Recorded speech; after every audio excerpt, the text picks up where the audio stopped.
Hello. Today I am breaking down the final episode of Ahsoka Season 1, so let's jump right into it. The episode begins with Thrawn and Morgan getting their ship ready for launch by loading all cargo.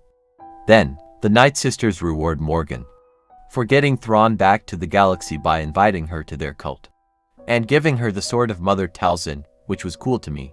She accepts. And then it switches to Ezra and Huyang as Ezra builds a new lightsaber for himself. Huyang tells stories about when Kanan was a youngling constructing his lightsaber and how similar Ezra is to him. Of course, Ezra was glad to hear this. Huyang gifts him a piece to build his saber that is unique to Kanan's lightsaber. Afterward, Ahsoka and Sabine are outside the ship as they travel.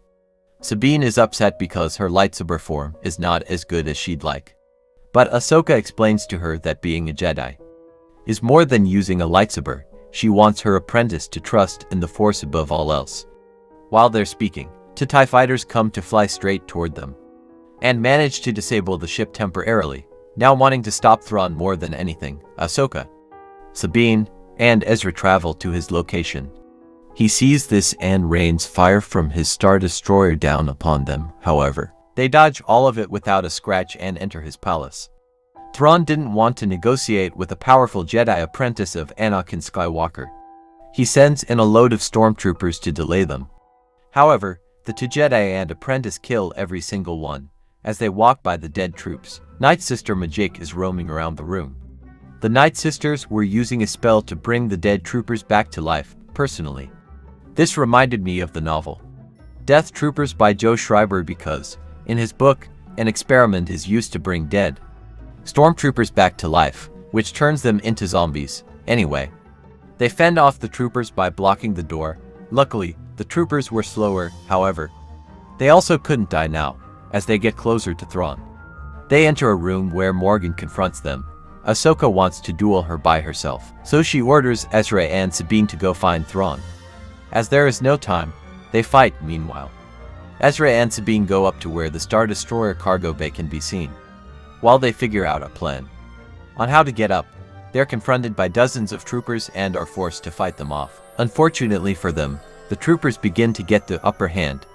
So in a last-minute effort, Sabine reaches out with the Force and grabs the lightsaber to save both of them. Now, I see people online saying that this is like the Luke situation in Empire Strikes Back when he was about to be eaten on Hoth.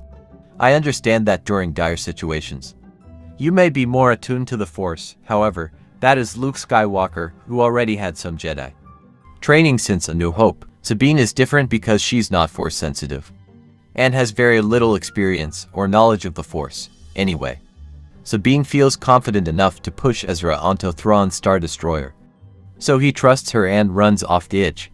Sabine uses the Force with ease and pushes him on the ship. I found this even more strange than her grabbing the lightsaber. It feels like anyone can use the Force these days. Then, after pushing him, she helps Ahsoka fight off Morgan and the stormtroopers. Morgan dies and they escape back to the ship to try and catch a flight on Thrawn's ship before he launches into hyperspace. As they follow him, he gives them a call, which is a very cool, menacing, and intimidating one, to say the least. After the call, Thrawn launches before Ahsoka can enter, and now they're stuck. I think, despite being stuck, Ahsoka and Sabine can wait for the Purgil to return to get back to their galaxy. Now, who knows how long that will be? It could take decades. Then, we see Thrawn exit hyperspace in the Dathomir system, which is curious to me. I want to know why he's traveling to that planet. Perhaps to resurrect Maul. Anyway, Shin is shown for a split second, holding her lightsaber above a mountain while raiders look up at her. Then, Baylan is shown on a mountain, and as the camera zooms out, we see it's none other than the Celestial known as the Father. I will admit that in my past video, I was wrong about him having no affiliation with the Celestials. Also, I wish we got more of him and Shin in this episode. However, I think there's a good chance for a season 2. We can have something similar to Game of Thrones, where Ahsoka, Sabine, Shin, and Baylan are in one galaxy, as in Game of Thrones case.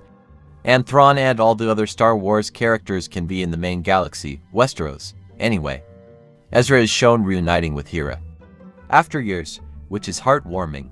Then we see Ahsoka and Sabine looking out into the distance. Ahsoka tells her that it's time to move on to better things.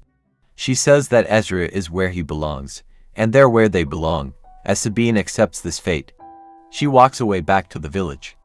And we get to see Anakin as an actual Force ghost, which was the highlight for me. It felt like an ending after seeing him. End of episode. Now, I do think that there is much potential for a season 2. But let me know what you think in the comments below. I liked this episode and would rate it a solid 7.5 out of 10. The series as a whole, 8.5 out of 10. I don't know if I like it better than Andor or not still. Both are amazing to me. That's about it, though. See ya.